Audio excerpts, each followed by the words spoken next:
Management വിദ്യാർത്ഥികളിൽ നിന്ന് അമിതമായി പണം ഈടാക്കുന്നുവെന്ന റിപ്പോർട്ടർ വാർത്ത പുറത്തു കൊണ്ടുവന്ന കടമ്പൂർ സ്കൂളിലേക്ക് ഇപ്പോൾ SFIയുടെ മാർച്ച് നടക്കുകയാണ്. അതിന്റെ തത്സമയ ദൃശ്യങ്ങളാണ് പ്രേക്ഷകർ കാണുന്നത്. കടമ്പൂർ ഹയർ സെക്കൻഡറി സ്കൂളിലെ വിദ്യാഭ്യാസ കൊള്ള അവസാനിപ്പിക്കുക എന്ന് ആഹ്വാനം ചെയ്തുകൊണ്ടാണ് SFIയുടെ പ്രതിഷേധ മാർച്ച് നടക്കുന്നത്. അർജുൻ കല്യാണാണ് ഈ വാർത്ത റിപ്പോർട്ട് ചെയ്തത്. അർജുൻ നമുക്കൊപ്പം ഇപ്പോൾ തത്സമയം ചേരുകയാണ്. അർജുൻ, നമ്മൾ പുറത്തു കൊണ്ടുവന്ന വിദ്യാഭ്യാസ കൊള്ളയിൽ ഇപ്പോൾ വിദ്യാർത്ഥി സംഘടനയുടെ പ്രതിഷേധം നടക്കുകയാണ്. അവിടെ മാനേജ്മെന്റിന്റെ ഭാഗത്ത് നിന്ന് ഏതെങ്കിലും തരത്തിൽ ഈ പ്രതിഷേധം അവസാനിപ്പിക്കുന്നതിനുള്ള നീക്കങ്ങൾ കാണുന്നുണ്ടോ ഇപ്പോൾ?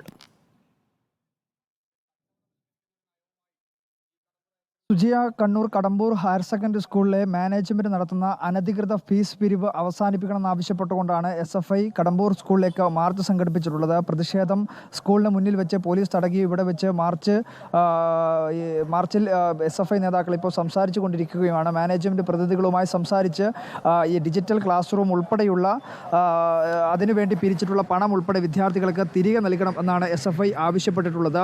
വിദ്യാർത്ഥി സംഘടന എല്ലാം തന്നെ ഇന്നലെ ഈ വാർത്തയിൽ ഇടപെടൽ നടത്തുകയും ചെയ്തിരുന്നു. ASFും AYFും ഒക്കെ നാളെ സ്കൂളിലേക്ക് മാർച്ചും പ്രഖ്യാപിച്ചിട്ടുണ്ട്. എന്തായാലും സ്കൂൾ മാനേജ്മെൻറ്റുമായി ബന്ധപ്പെട്ടുകൊണ്ട് ചർച്ച നടത്തി ഈ വിദ്യാർത്ഥികളിൽ നിന്ന് പിരിച്ചിട്ടുള്ള അനധികൃതമായിട്ടുള്ള ഫീസുകളെല്ലാം തന്നെ തിരികെ നൽകണം എന്നുള്ളതാണ് വിദ്യാർത്ഥി സംഘടനകളുടെ ആവശ്യം. ആ ആവശ്യം ഉന്നയിച്ചുകൊണ്ടാണ് SFI ഇപ്പോൾ മാർച്ച് സംഘടിപ്പിക്കുകയും ചെയ്തിട്ടുള്ളത്. കടമ്പൂർ ഹയർ സെക്കൻഡറി സ്കൂൾ വിദ്യാഭ്യാസ കൊള്ള അവസാനിപ്പിക്കുക എന്നുള്ളതാണ് SFIയുടെ മാർച്ചിൻ്റെ ഭാഗമായി ഉയർത്തിയിട്ടുള്ള മുദ്രാവാക്യം. മാർച്ച് സ്കൂളിൻ്റെ കവാടത്തിലെത്തിയപ്പോൾ തന്നെ പോലീസ് ഈ മാർച്ച് തടയുന്നൊരു സാഹചര്യം ഉണ്ടായിരുന്നു. എന്നാൽ നേരിയ തോതിലുള്ളൊരു ഉന്തും തള്ളും പോലീസും ഉണ്ടാവുകയും ഈ സ്കൂളിൻ്റെ നടുത്തളത്തിലേക്ക് കടക്കുകയും ചെയ്തു. മാർച്ച് ഇപ്പോൾ ഇവിടെ ഉദ്ഘാടനം നടത്തിയതിനു ശേഷം SFIയുടെ ജില്ലാ ഭാരവാഹികൾ മാനേജറുമായും ഹൈസ്കൂൾ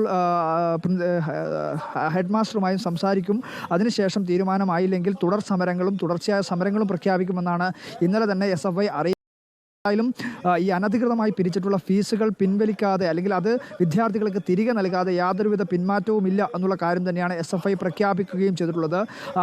ഇനി ഈ ചർച്ചയ്ക്ക് ശേഷം അത്തരത്തിൽ തീരുമാനത്തിലേക്ക് എത്തുമോ, തുടർ സമരങ്ങൾ എന്തെങ്കിലും തരത്തിൽ SFI പ്രഖ്യാപിക്കുമോ എന്നുള്ള കാര്യം കൂടിയാണ് നമുക്ക് അറിയാനുള്ളത്. എന്തായാലും സമരം ഇപ്പോൾ കടമ്പൂർ ഹയർ സെക്കൻഡറി സ്കൂളിൽ പോലീസ് ഇപ്പോൾ തടഞ്ഞിരിക്കുന്നു. ഇതിൻ്റെ സ്കൂളിൻ്റെ നടുത്തളത്തിൽ ഇപ്പോൾ സമരം നടന്നുകൊണ്ടിരിക്കുകയാണ്. വിദ്യാർത്ഥി നേതാക്കൾ ഇത്തരത്തിൽ സംസാരിച്ചു കൊണ്ടിരിക്കുകയുമാണ്. സുജിയ. അർജുൻ കല്യാണാണ് വിവരങ്ങൾ നൽകിയത്. കടമ്പൂർ സ്കൂളിലേക്ക് SFI മാർച്ച് നടത്തി സ്ഥലത്ത് പോലീസ് എത്തിയിട്ടുണ്ട്. ഞങ്ങളുടെ അന്വേഷണ പരമ്പര തുടരും. അതിൽ വിദ്യാർത്ഥി സംഘടനകളും വിദ്യാഭ്യാസ മന്ത്രിയും അടക്കം ഇടപെട്ട് കഴിഞ്ഞിരിക്കുകയാണ്.